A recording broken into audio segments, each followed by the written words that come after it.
Hi friends, मैं विश्वास फिर से कॉमर्स गुरु चैनल पे आपका स्वागत करता हूं। आज का अपना वीडियो ऑडिट के ऊपर है। ऑडिट का एक फर्स्ट वीडियो अपन डाल चुके हैं ऑलरेडी। ये सेकंड वीडियो है ऑडिट के ऊपर, इंट्रोडक्शन के ऊपर ही, जिसमें आज अपन ऑडिटर की पावर एंड ड्यूटी और ऑडिट रिपोर्ट क्या होती है इन सब के बारे में आज अपन क्या करेंगे, बात करेंगे। चलिए स्टार्ट करते हैं। चलिए देखिए, सबसे पहले बात करते हैं पावर एंड ड्यूटी।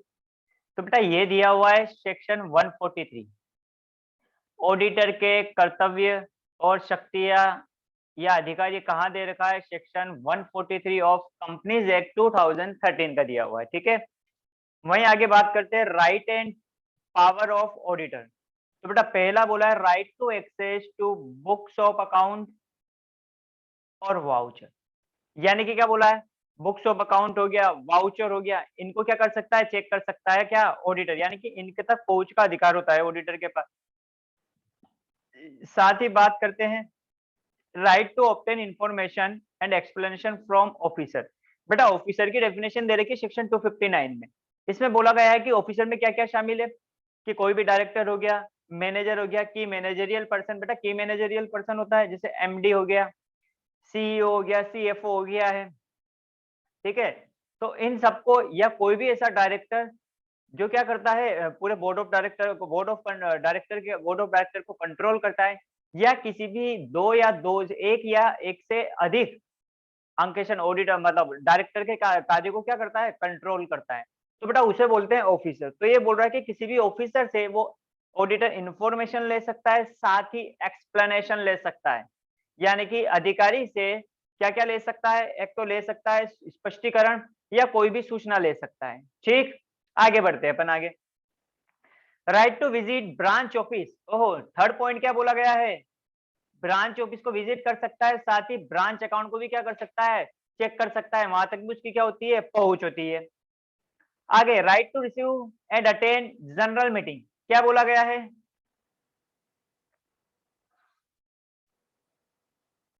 एक मिनट, ये लीजिए।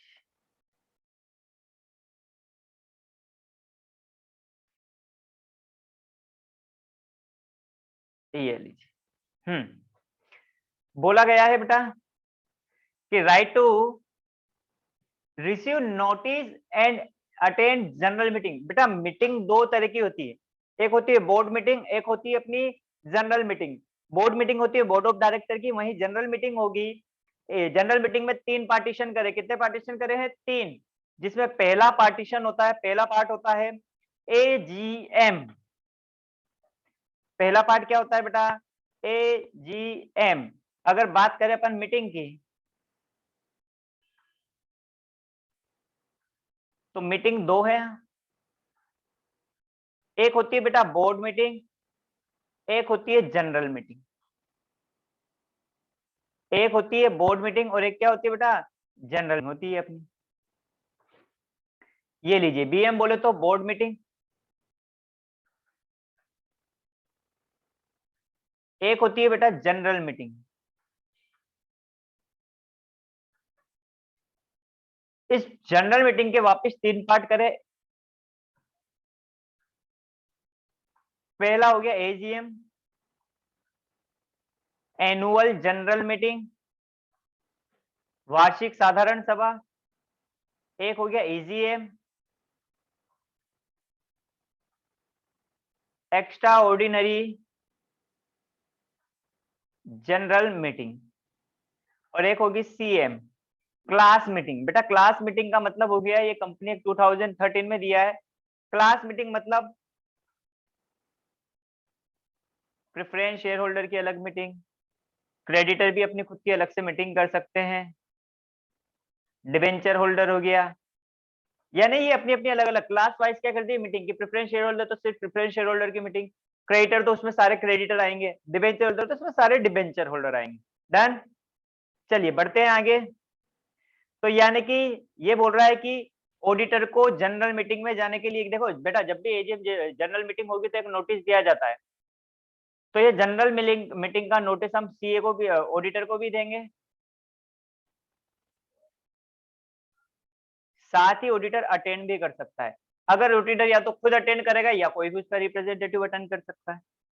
ठीक, आगे बढ़ते हैं अपन बेटा। आगे बोला गया है, ये लीजिए रिसीव हो गया, right to report to the member of the company on account examine by him, on account examine by him. इसका मतलब क्या हुआ बेटा,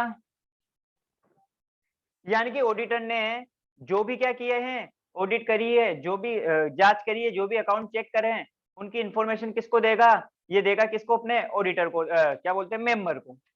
ठीक, साथ ही राइट टू ल्यून अधिकार, राइट टू ल्यून यानी कि पूर्वाधिकार का अधिकार, पूर्वाधिकार का अधिकार, इसमें क्या होता है समझना।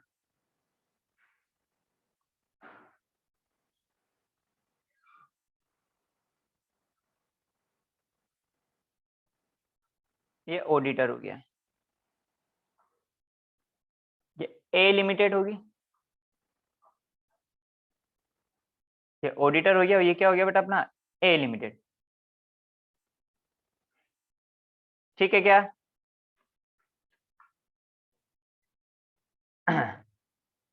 हाँ तो देखना, इसने इसकी ऑडिट करी है,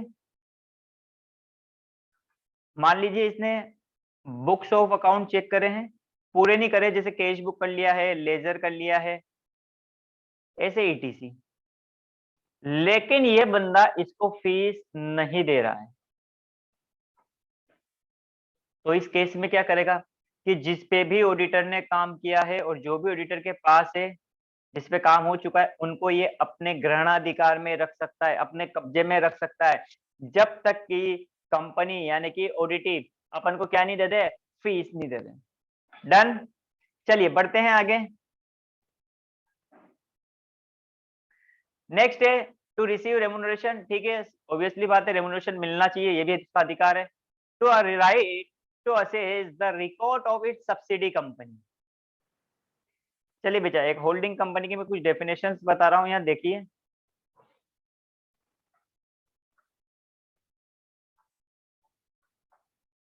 होल्डिंग कंपनी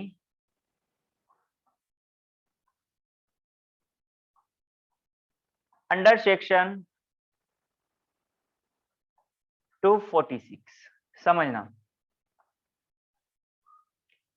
ये ए लिमिटेड है, ये बी लिमिटेड है।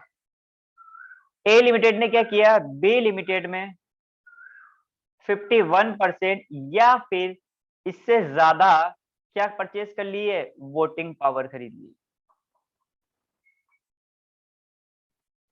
मताधिकार,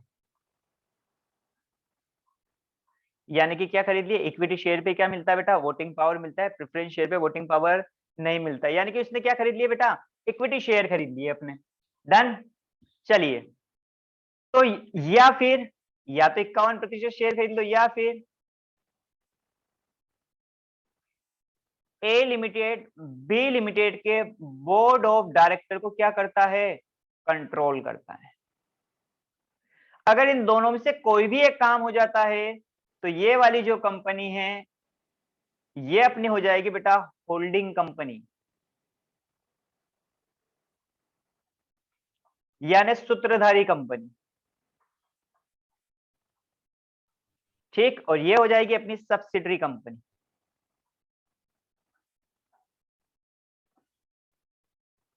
बोले तो सहायक कंपनी। डन, तो जो इस होल्डिंग कंपनी का ऑडिटर रहेगा, वो सहायक कंपनी की भी क्या कर सकता है, ऑडिट कर सकता है, या उसके अकाउंट देख सकता है। ठीक, यानी कि उसकी बुक्स ऑफ अकाउंट ले सकता है, चेक कर सकता है। तो चलिए, सब्सिडी के भी रिकॉर्ड चेक कर लिए अपन ने। यानी कि अगर पावर एंड ड्यूटी की बात करें, तो सबसे पहले कंपनी के बुक्स ऑफ अकाउंट और वाउचर पे इसकी पहुंच होती है, साथ ही ऑफिसर से क्या ले सकता है, ये इन्फॉर्मेशन और एक्सप्लेनेशन ले सकता है, ब्रांच ऑफिस जा सकता है, उसके बुक्स ऑफ अकाउंट देख सकता है, जनरल मीटिंग का नोटिस प्राप्त करेगा, साथ ही जनरल मीटिंग में क्या कर सकता है, अटेंड कर सकता है जनरल मीटिंग को, साथ ही जो भी काम किया उसके बारे में रिपोर्ट बना के मेंबर को सौंपेगा है, साथ ही राइट टू ल्यून का अधिकार होता है इसको, साथ ही रेमुनरेशन रिसीव करने का अधिकार है, साथ ही इसको क्या है, सब्सिडी के जो बुक्स ऑफ अकाउंट है उनको भी ये क्या कर सकता है, चेक कर सकता है। Next, power and right of keg. Keg बोले तो company, sorry controller and auditor general, इसको ही तो केग बोलते हैं, C&AG। इसके दो राइट है बेटा, इसके कितने राइट है, दो। एक तो ये क्या कर सकता है, सप्लीमेंट्री ऑडिट कर सकता है, और एक और क्या करता है, टेस्ट ऑडिट कर सकता है। सॉरी, सप्लीमेंट्री ऑडिट को अपन टेस्ट ऑडिट भी बोलते हैं। साथ ही ये जो टेस्ट ऑडिट की गई है या जो सप्लीमेंट्री ऑडिट की गई है, उसके ऊपर ये कमेंट दे सकता है, या फिर सेपरेट क्या कर सकता है, ऑडिट रिपोर्ट इश्यू कर सकता है। कौन, C&AG। देखो, गवर्नमेंट कंपनी की ऑडिट होती थी, ठीक है, अपन ने गवर्नमेंट कंपनी की ऑडिट पढ़ी थी, गवर्नमेंट ऑडिट याद हो तो इसके फर्स्ट वाले वीडियो में, उसमें ये पढ़ा था कि ऑडिटर जो company and sorry controller and general auditor, auditing general होता है, ऑडिटर जनरल होता है, वो क्या करता है, गवर्नमेंट डिपार्टमेंट की ऑडिट के लिए क्या करता है, वो स्टैट्यूटरी ऑडिटर अपॉइंट करता है। क्या अपॉइंट करता है, स्टैट्यूटरी ऑडिटर अपॉइंट करता है, ठीक है।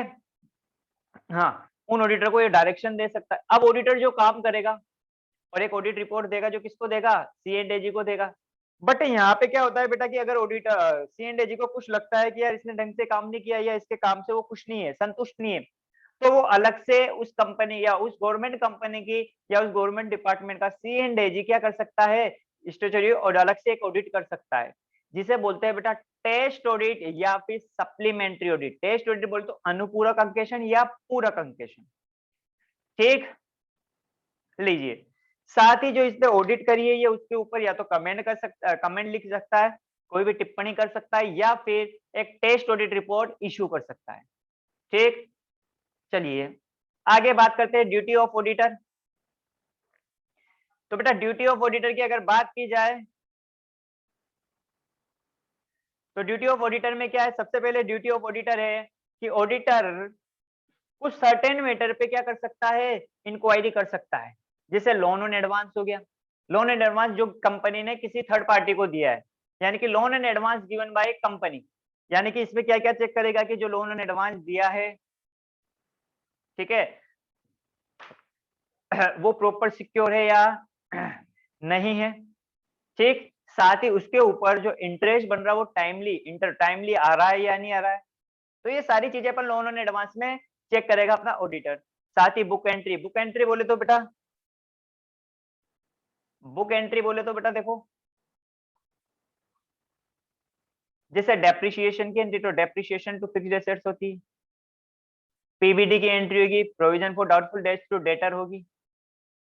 तो बेटा जो भी ट्रांजैक्शन या जो भी एंट्री जिसके लिए अपन क्या करते हैं, एक संभावना के बेस पे, ठीक है, एक जजमेंट के बेस पे, अपनी समझ के बेस पे मैं क्या करता हूँ, प्रोविजन बना दो। जैसे पीबीडी मैंने 5% बना लिया, कोई 10% बनाना है, तो ये सब अपनी अपनी समझ के हिसाब से बना रहे हैं, ठीक है। तो ये जो बुक एंट्री करे वो प्रॉपर मतलब अच्छा से अच्छे जजमेंट के हिसाब से ऐसा होना चाहिए कि एक बुद्धिमान व्यक्ति करता है, उसी हिसाब से क्या होनी चाहिए, बुक एंट्री होनी चाहिए। तो वो ये भी ऑडिटर चेक करेगा। साथ ही जो लोन एंड एडवांस कंपनी ने दिए, क्या उनको डिपॉजिट के रूप में दिखाया है या नहीं दिखाया है, ये भी कौन चेक करेगा बेटा, ऑडिटर चेक करेगा। साथ ही शेयर इशू फॉर कैश, बेटा कंपनी है तो कंपनी में दो तरीके से शेयर इशू होते हैं, एक तो cash in form of for consideration for cash, या for consideration other than cash. Other than cash मतलब मैंने कोई प्लांट एंड मशीनरी खरीदी है, तो उसके बदले मैंने कैश में पेमेंट ना करके क्या करा है, शेयर इशू कर दी है। या किसी बिजनेस को टेक ओवर करा है, ठीक है, तो मैंने उसको कैश में पेमेंट नहीं करके क्या कर दिया है, शेयर इशू कर दी है। बात, अब यहाँ पे जो बात हो रही है बेटा वो है share issue for cash, share issue for cash की बात हो रही है। तो शेयर इशू फॉर कैश में क्या होगा बेटा, शेयर इशू फॉर कैश में क्या होगा बेटा, शेयर इशू फॉर कैश में होगा कि जो भी कैश रिसीव्ड हुआ है कंपनी को, तो बेटा जब भी कंपनी शेयर इशू करेगी तो एक प्रोस्पेक्टस इशू करेगी, प्रविवरण इशू करेगी। उस प्रविवरण में क्या लिखा रहेगा कि हमने ये शेयर इशू क्यों की है, इसके पैसे का हम कहाँ यूटिलाइजेशन करेंगे। तो ये सारी चीजें कहाँ लिखी रहती है, प्रोस्पेक्टस में। तो ऑडिटर चेक करेगा कि जो भी कंपनी से पैसा या कैश आया, जो भी शेयर होल्डर से कैश आया है शेयर से, तो कंपनी ने उसका यूज उसी जगह करा है जो प्रोस्पेक्टस में लिखा था। तो ये भी कौन चेक करेगा बेटा, ऑडिटर। तो ये कुछ सर्टेन मैटर है बेटा, तो इसकी इंक्वायरी कर सकता है। Duty to audit report obviously बात है, ये इसकी ड्यूटी है सेक्शन 145 में, जब अपन कंपनी ऑडिट पढ़ेंगे तो वहां पढ़ेंगे वापिस, ठीक है। Duty of comply with accounting standard बेटा, sorry auditing standard, auditing standard ऐसे स्टैंडर्ड और ऑडिटिंग बोलते हैं, जैसे ऐसे 200, 210, 230, 240, 250, 60, 65 पढ़े थे ना, वही। तो ये ऐसे की बात कर रहा है कि ऑडिटर को ऐसे भी फॉलो करने पड़ेंगे। साथ ही duty to give a report, audit report भी देने का अधिकार है इसका, जिसका कर्तव्य है जो इसने चेक किया है। साथ ही ड्यूटी टू रिपोर्ट फ्रॉड, बेटा ये सेक्शन याद रखना, इंपॉर्टेंट सेक्शन है 143(12). ये जब अपन कंपनी ऑडिट पढ़ेंगे तो वहां पे मैं इस सेक्शन को वापस लूंगा। इसमें ये होता है कि बेटा अगर आपने कोई भी फ्रॉड किया है कंपनी ने, और वो फ्रॉड किसको पता चलता है, अगर वो फ्रॉड किसको पता चलता है बेटा, ऑडिटर को पता चलता है, ठीक है। तो अगर ऑडिटर को पता, तो ऑडिटर की जिम्मेदारी है, ड्यूटी है कि वो क्या करे, रिपोर्ट में उसको मेंशन करे, ठीक। नेक्स्ट है duty to report any other matter specified by central government. Central government ने अगर कोई भी मैटर स्पेसिफाइड किया है तो उसके ऊपर भी वो क्या दे सकता है, ऑडिट रिपोर्ट दे सकता है।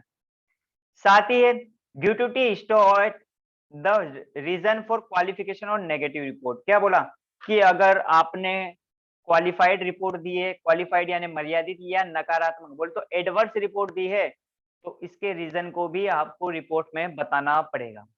अब बेटा नेगेटिव रिपोर्ट क्या होती है, क्वालिफाइड क्या होती है, अभी आज ही पढ़ेंगे अपन, जब अपन ऑडिट रिपोर्ट पढ़ेंगे, ठीक है। तो बेटा पहले तो अपन ने राइट पढ़े थे, राइट के बाद पावर पढ़ी थी, फिर ड्यूटी पढ़ी थी कि सर्टन मैटर पे क्या कर सकता है, इंक्वायरी कर सकता है, साथ ही ऑडिट रिपोर्ट पे साइन करेगा, स्टैंडर्ड ऐसे फॉलो करेगा, साथ ही ऑडिट रिपोर्ट इशू करेगा, साथ ही अगर फ्रॉड का पता चलता है तो उसके बारे में भी बताएगा, साथ ही जो भी सेंट्रल गवर्नमेंट ने मैटर स्पेसिफाइड कर रखे हैं बेटा उनके ऊपर भी क्या देगा, रिपोर्ट देगा, उनको भी अपन मेंशन करेगा अपनी रिपोर्ट में।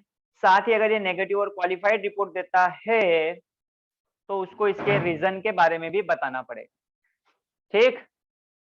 आगे बात करते हैं अपन कंपनी के अंकेशक के दायित्व।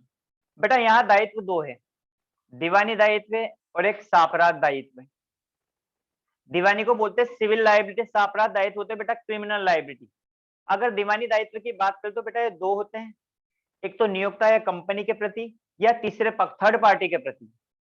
वहीं अगर आपराधिक क्रिमिनल की बात करें तो इसमें भी दो होते हैं, एक कंपनी एक्ट के हिसाब से और एक इंडियन पेनल कोड के हिसाब से, ठीक। अब अगर दीवानी दायित्व की बात करें तो बेटा अगर कंपनी के प्रति की क्या क्या दायित्व है ऑडिटर की, अगर उसकी बात करते हैं तो यहाँ एक है लापरवाही के लिए, कर्तव्य भंग के लिए और कंपनी एक्ट के हिसाब से। तो चलिए बढ़ते हैं आगे, पढ़ते हैं आज अपने दायित्व। सबसे पहले है बेटा दीवानी दायित्व।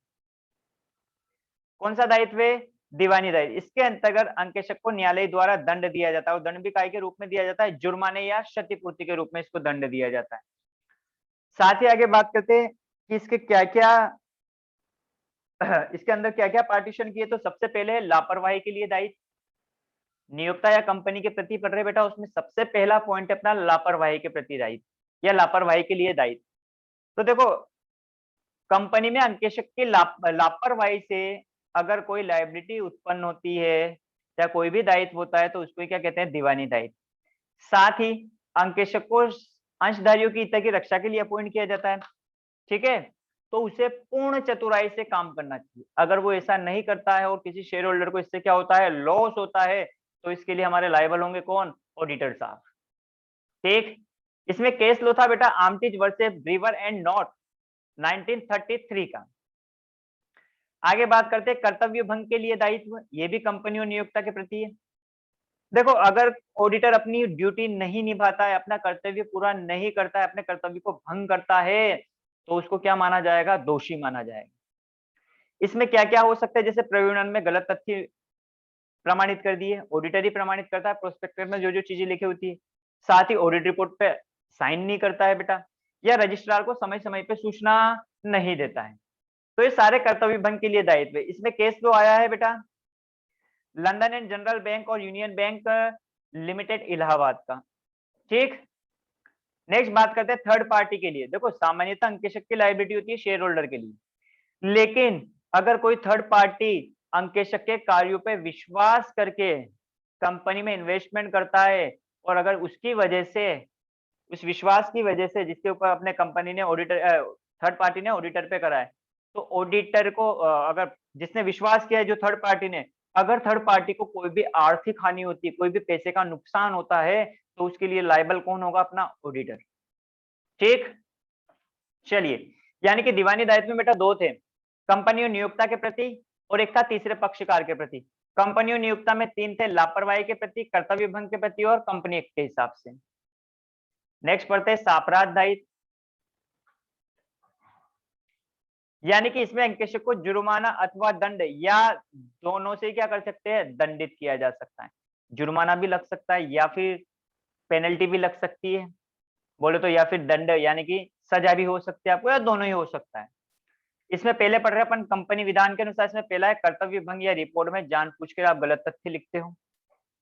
ठीक, साथ ही सेक्शन 147, अगर आपने सेक्शन 139, 143, 144, 145 का उल्लंघन किया है, यानी कि इनकी पालना नहीं करी है, तो आपके ऊपर बेटा फाइन लगेगा मिनिमम 25,000 और मैक्सिमम है यहाँ पे 5 लाख। डन, बढ़ते हैं आगे।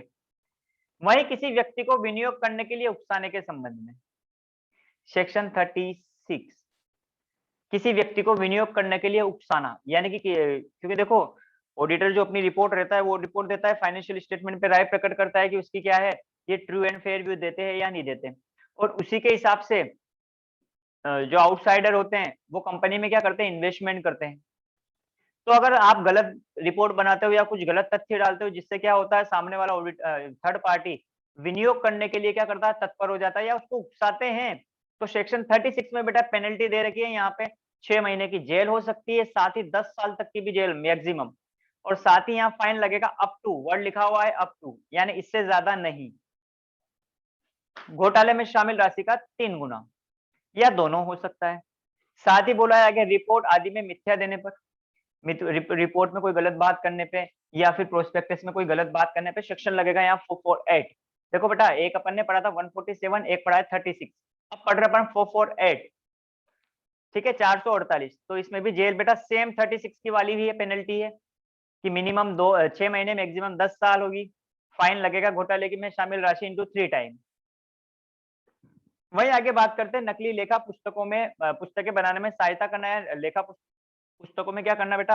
जालसाजी करना, गलत रिपोर्ट, गलत लेखा पुस्तक बनाने में मदद कर रहा है कंपनी की। कब? At the time of liquidation, तो बेटा सेक्शन लगेगा 336। इसमें पेनल्टी है, इम्प्रीजमेंट है, जेल है, इसमें मिनिमम 3 साल की जेल है, साथ ही मैक्सिमम में बेटा 5 साल की जेल, साथ ही इसके ऊपर फाइन लगेगा मिनिमम 1 लाख का और मैक्सिमम लगेगा 3 लाख का, या दोनों भी हो सकता है। ठीक, साथ ही अगर ऑडिटर झूठी गवाही देता है तो सेक्शन 449 लगेगा, जिसमें बेटा इम्प्रीजमेंट है क्या? मिनिमम 3 साल का और मैक्सिमम 7 साल का, और यहाँ पे पेनल्टी लग सकती है अप टू 10 लाख। डन, तो बेटा ये हो गया अपना क्या, कंपनी विधान के हिसाब से क्रिमिनल लाइबिलिटी। तो इसमें पहला तो क्या था अपना, सेक्शन 147, सेक्शन 36, सेक्शन 448, सेक्शन 336 और सेक्शन 449। बात करते हैं भारतीय दंड संहिता के अनुसार, यानी इंडियन पेनल कोड आईपीसी की धारा, आईपीसी के अकॉर्डिंग, तो बेटा अगर झूठा प्रमाण पत्र देते हो आप, या झूठी गवाही देते हो, या कंपनी की संपत्ति का गैर कानूनी उपयोग करते हो, तो भी आप क्या हो जाओगे? दोषी माने जाओगे, और कौन से क्रिमिनल लाइबिलिटी होगी ये। बात करते हैं आईसीए के अनुसार क्या क्या दायित्व है, तो बेटा पहला है बिना कम्युनिकेशन के ऑडिट करता। अगर ऑडिट, देखो बेटा रूल होता क्या है generally, ICAI chartered accountant, the institute of chartered accountant of India, जिसकी स्थापना कब हुई थी? 1 जुलाई, याद है ना, 1949, 1 जुलाई को अपन सीए डे भी मनाते हैं। तो बेटा अगर 1 जुलाई जो सीए है, तो कोई इन्होंने कोड ऑफ इथिक्स इशू कर रखी है, कोड ऑफ इथिक्स बना रखा है, किसके लिए? जो सीए इंस्टीट्यूट के मेंबर है, जो सीए बन चुके हैं उनके लिए। तो इसमें लिखा हुआ है कि अगर आप कोई भी बंदा, जैसे मान लो कि मैं ए लिमिटेड में पहले ऑडिट करता था, अब मैं काय में ऑडिटर बन गया? बी लिमिटेड में। तो जो मैं बी लिमिटेड में ऑडिटर बना, तो बी लिमिटेड में अगर मेरे से पहले कोई ऑडिटर था, तो मैं क्या करूंगा? उस ऑडिटर से कम्युनिकेशन करूंगा कि साहब मैं यहाँ की नई, मैं ऑडिटर बना हूँ यहाँ का नया, तो क्या मैं ऑडिट कर लूँ या नहीं कर लूँ? क्या आपको कोई ऑब्जेक्शन तो नहीं है? ठीक है, हाँ, एनओसी ले ली उससे एक तरह से अपन ने, तो उसे बोलते बेटा बिना कम्युनिकेशन के ऑडिट करते हो, ऑडिट करते हो। तो बेटा ध्यान रहे, शेड्यूल 1 के पार्ट फर्स्ट में क्लोज 8 में आप प्रोफेशनल मिसकंडक्ट के दोषी माने जाओगे, यानी कि ऑडिटर, पेशेवर दुराचरण। का दोषी, ये पेशेवर का है ना, दोषी ये मिसकंडक्ट का हो गया हिंदी अर्थ।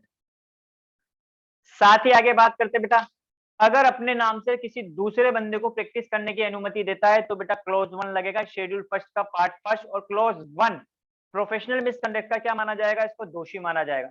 साथ ही अगर ऑडिटर बिना सीओपी के ऑडिट करता है, सीओपी होता है बेटा सर्टिफिकेट ऑफ प्रैक्टिस, तो भी इसको दोषी माना जाएगा।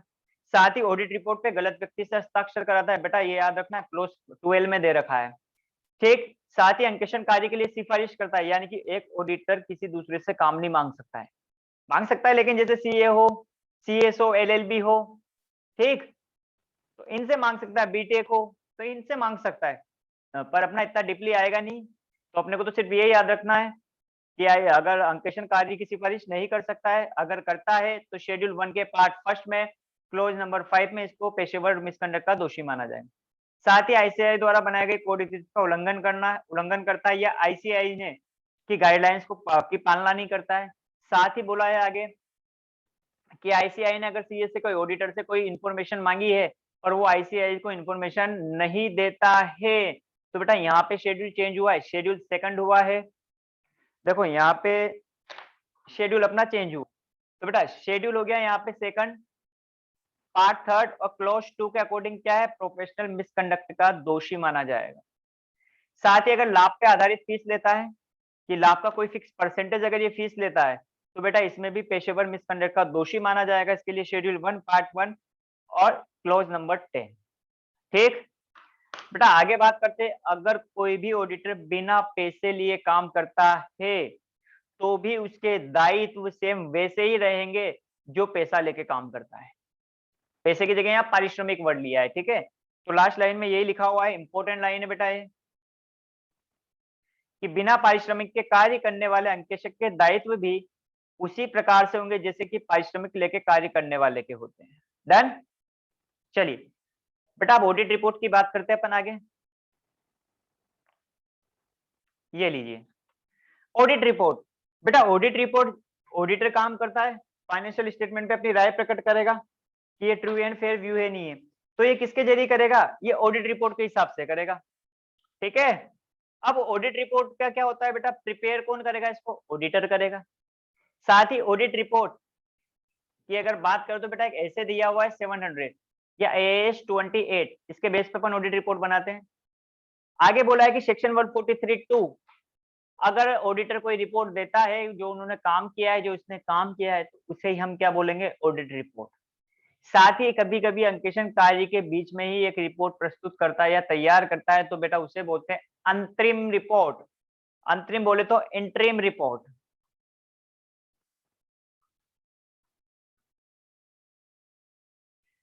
ठीक है। लंकास्टर की डेफिनेशन पढ़ लेना, इतनी खास नहीं दे रखी है। आगे पढ़ते अपन टाइप ऑफ ऑडिट रिपोर्ट।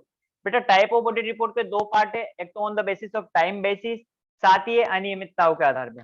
अगर टाइम बेसिस की बात की जाए तो बेटा यहाँ पे दो है, इंटरिम ऑडिट रिपोर्ट और final audit report. Interim audit report क्या होती है, ऑडिट पूर्ण होने से पहले ही अगर रिपोर्ट प्रस्तुत करते हैं तो बेटा वो है इंटरिम, और ऑडिट काम खत्म होने के बाद जो रिपोर्ट दी जाती है बेटा उसे बोलते हैं फाइनल ऑडिट रिपोर्ट। डन। चलिए बेटा अनियमितताओं के आधार पे आगे पढ़ते हैं, या दो है यहाँ पे, अनमोडिफाइड या क्लीन, अमर्यादित या अपरिवर्तित रिपोर्ट। अगर अंकेक्षण ऑडिटर यानी कि अगर ऑडिटर कंपनी के सभी बातों से, मतलब कंपनी की सभी बातों से, यानी कि रिपोर्ट में शामिल होने वाली सभी बातों से संतुष्ट है, तो ऑडिटर क्या देगा, यहाँ पे क्लीन रिपोर्ट देगा, जिसे अपन बोलते हैं अनमोडिफाइड रिपोर्ट भी बोल सकते हैं। अब बात करते हैं मॉडिफाइड रिपोर्ट। मॉडिफाइड यानी चेंज करके, मर्यादित या परिवर्तित रिपोर्ट भी बोलते हैं, यानी कि ऐसी रिपोर्ट अगर अंकेक्षक संतुष्ट नहीं है, किन बातों में, अगर कंपनी से संतुष्ट नहीं है कि उसने ढंग से काम नहीं किया है, तो ऑडिटर कौन सी रिपोर्ट दे सकता है बेटा, मॉडिफाइड रिपोर्ट। तो इसमें पहले ही लिखा है कि ऐसी रिपोर्ट से है जिसमें अंकेक्षक द्वारा अनियमितता, अशुद्धियों, मर्यादाओं, प्रतिकूल राय का उल्लेख किया गया है। अशुद्धियां भी है, ठीक है, अनियमितता भी है, या कोई प्रतिकूल राय है, ठीक है, एडवर्स ओपिनियन दे रखी है, का उल्लेख किया जाता है। साथ ही सामान्यतः कंपनी द्वारा लेखांकन प्रक्रिया, लेखांकन के सामान्य सिद्धांतों का या लेखा मानकों का या निर्धारित नीतियों व नियमों का पालन नहीं करने पे अंकेक्षण द्वारा क्वालिफाइड रिपोर्ट यानी बेटा अकाउंटिंग पॉलिसी होगी, अकाउंटिंग के जो नॉर्मल रूल्स है, प्रिंसिपल है, ठीक है, या अकाउंटिंग स्टैंडर्ड अगर इनके आप पालन नहीं करते हो तो ऑडिटर यहाँ पे क्वालिफाइड रिपोर्ट देगा। डन। चलिए अब बेटा मॉडिफाइड रिपोर्ट को यहाँ देखो दो पार्ट में मैंने डिवाइड किया है। They do not effect auditor opinion, ठीक है, यानी कि ऐसे मैटर जो ऑडिटर की ओपिनियन को इफेक्ट नहीं करते लेकिन उनको बताना जरूरी है। तो ऑडिटर मॉडिफाइड रिपोर्ट देगा, साथ ही एक पैराग्राफ जोड़ देगा, एम्फेसिस ऑफ मैटर पैरा, विषयों मामलों पे जोड़ देगा। मान लो बेटा, और साथ ही याद रखना ये पॉजिटिव ओपिनियन देता है। मान लो कोई कोर्ट केस चल रहा है किसी कंपनी पे और कंपनी वो कोर्ट केस जीतने वाली है, ठीक है, तो ऑडिटर उसी की कोर्ट केस के लिए एक एम्फेसिस ऑफ मैटर देगा, ठीक है। रिपोर्ट मॉडिफाइड है, यहाँ पे ओपिनियन भी क्या देगा, पॉजिटिव ही देगा, ठीक। आगे दैट अफेक्ट ऑडिटर ओपिनियन, ऐसे कुछ तथ्य जो ऑडिटर के ओपिनियन को अफेक्ट करते हैं तो बेटा इसमें ऑडिटर नेगेटिव रिपोर्ट देगा, नेगेटिव ओपिनियन देगा। इसमें तीन तरह की ऑडिट रिपोर्ट दे सकता है, क्वालिफाइड दे सकता है अगर ज्यादा इफेक्ट नहीं कर रहे फाइनेंशियल स्टेटमेंट को, एडवर्स रिपोर्ट दे सकता है बेटा, नकारात्मक रिपोर्ट। अगर यार एडवर्स रिपोर्ट कब देगा, जब पूरे फाइनेंशियल स्टेटमेंट क्या है, गड़बड़ है। फिर है डिस्क्लेमर ऑफ ओपिनियन, यानी कि अगर कोई चीज ऑडिटर चेक नहीं कर पाता है, मान लीजिए बैंक रिकंसिलेशन ऑडिटर ने चेक नहीं किया है तो वो बैंक रिकंसिलेशन के लिए क्या देगा, डिस्क्लेमर ऑफ ओपिनियन देगा, ठीक। चलिए आगे बढ़ते हैं। Reason for other than clean report, reason for other than clean report, तो बेटा यहाँ पे क्या है, दो ही रीजन है। अगर प्रबंध के साथ आपकी असहमति में बनी हुई है, आपके झगड़े हो रहे हैं मैनेजमेंट के साथ ही, या लिमिटेशन लगा दिया आपके स्कोप पे, तो क्वालिफाइड रिपोर्ट दे सकता है, डिस्क्लेमर दे सकता है, या एम्फेसिस ऑफ मैटर। लेकिन अगर मैनेजमेंट के साथ ही असहमति है तो बेटा यहाँ पे देगा दो रिपोर्ट, क्वालिफाइड और एडवर्स। लेकिन अगर कार्य क्षेत्र पे लगा दिया है तो क्वालिफाइड, डिस्क्लेमर ऑफ ओपिनियन और एम्फेसिस ऑफ मैटर पैरा दे सकता है। साथ ही बात करते हैं ऑडिट रिपोर्ट के मौलिक तत्व। बेटा सबसे पहले द टाइटल आएगा कि काहे की रिपोर्ट है, इंडिपेंडेंट ऑडिट रिपोर्ट लिखा आएगा। फिर एड्रेस ही किसको दिया है कि टू द ये शेयर होल्डर ऑफ ये कंपनी। फिर डिस्क्रिप्शन आएगा, एक इंट्रोडक्टरी पैरा आएगा जिसमें इंट्रोडक्शन दिया जाएगा। साथ ही आएगा फिर मैनेजमेंट रेस्पॉन्सिबिलिटी का पैरा कि मैनेजमेंट की क्या क्या रेस्पॉन्सिबिलिटी है। फिर आएगा ऑडिटर रेस्पॉन्सिबिलिटी पैरा, ठीक। फिर आएगा ओपिनियन पैरा और अदर कोई भी रिपोर्टिंग क्या है, रेस्पॉन्सिबिलिटी है, क्योंकि सेंट्रल गवर्नमेंट भी तो बोल सकती है कुछ स्पेसिफाइड मैटर पे आपको क्या देनी पड़ेगी। अगर सेंट्रल गवर्नमेंट ने बोल दिया कि आपको इनको भी क्या करना है, अपनी ऑडिट रिपोर्ट में शामिल करना है, तो फिर आपको उनको भी करना पड़ेगा। तो ये वही अदर रिपोर्टिंग रिस्पॉन्सिबिलिटी आएगी। साथ ही ऑडिटर के सिग्नेचर, डेट और प्लेस ऑफ सिग्नेचर, ठीक। यानी कि टाइटल, एड्रेस ही किसको अपन ऑडिट रिपोर्ट दे रहे, इंट्रोडक्शन पैरा, ये हो गया बेटा रेस्पॉन्सिबिलिटी ऑफ मैनेजमेंट की क्या क्या रेस्पॉन्सिबिलिटी है, ऑडिटर की responsibility, opinion para, other reporting responsibility होगी बेटा ऑडिटर के सिग्नेचर और डेट ऑफ ऑडिट रिपोर्ट और ऑडिटर प्लेस ऑफ सिग्नेचर, ठीक है। ऑडिट रिपोर्ट के लिए बेटा ऐसे 700 के आधार पे ऑडिट रिपोर्ट बनाई जाती है, ठीक है। हाँ जी, auditor to sign audit report under section 145, वह व्यक्ति हस्ताक्षर करेगा जो ऑडिटर के रूप में नियुक्त हुआ है, ठीक। आगे बात करते हैं सेंट्रल गवर्नमेंट में, या central government to prescribe AS, AS बोले तो बेटा अकाउंटिंग स्टैंडर्ड। एक होता है बेटा एसे, ये होता है स्टैंडर्ड ऑन ऑडिटिंग, एक होता है एस अकाउंटिंग स्टैंडर्ड। तो बेटा कैसे इशू होते हैं, तो बेटा ध्यान रखें, standard of accounting are recommended by ICI, यानी कि रिकमेंडेड कौन करेगा, आईसीआई रिकमेंडेड करेगा बेटा, आईसीआई रिकमेंडेड करेगा। फिर इसको एग्जामिन करेगा NFRA, national financing reporting authority, national financial reporting authority, इसको बोलते हैं नफरा। नफरा इसको क्या करेगा बेटा, एग्जामिन करेगा और साथ ही फिर क्या करेगा, रिकमेंडेशन करेगा। इन सबके होने के बाद आफ्टर दैट सेंट्रल गवर्नमेंट क्या करेगा, रिकमेंडेशन जो नफरा ने रिकमेंडेशन करी है वो रिकमेंडेशन को देखेगा, एग्जामिन करेगा, फिर कंसल्ट करेगा वापस नफरा से, ठीक है, और फिर क्या कर देगा, प्रेस्क्राइब कर देगा अकाउंटिंग स्टैंडर्ड। ध्यान रहे बेटा फाइनेंशियल स्टेटमेंट जिसकी डेफिनेशन दे रखी है section 240 of companies act 2013, it's include a balance sheet at the end of financial year, P&L account, लेकिन in case of NPO बोले तो बेटा नॉन प्रॉफिट ऑर्गेनाइजेशन,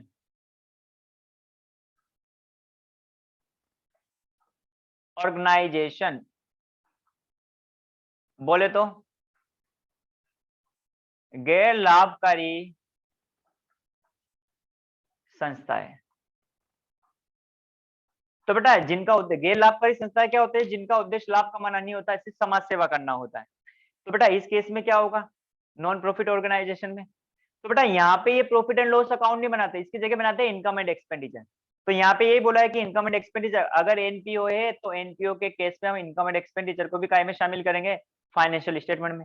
साथ ही थर्ड है कैश फ्लो स्टेटमेंट, साथ ही करेंगे statement of change in equity अगर applicable है, साथ ही एनी एक्सप्लेमेंट्री नोट। तो बेटा एक मोस्ट इंपोर्टेंट नोट दिया हुआ है, देखिए ओपीसी 1% कंपनी, स्मॉल कंपनी और डोरमेंट कंपनी के फाइनेंशियल स्टेटमेंट में कैश फ्लो स्टेटमेंट को शामिल नहीं किया गया है। डन। तो ये लीजिए बेटा, ये अपने ऑडिट का सेकंड इंट्रो वाला टॉपिक खत्म हो गया है। ठीक, बाकी अपन नेक्स्ट वीडियो में देखेंगे, नेक्स्ट चैप्टर के साथ आएंगे वापस से, जिसमें अपन audit program, audit plan, working paper क्या होते हैं इनके बारे में पढ़ेंगे। ठीक, साथ ही बेटा वीडियो को लाइक शेयर कमेंट जरूर करो, ताकि और दूसरे बच्चे भी इसको देख सके, वो भी पढ़ सके। ठीक है, बाकी अपन नेक्स्ट वीडियो में मिलेंगे।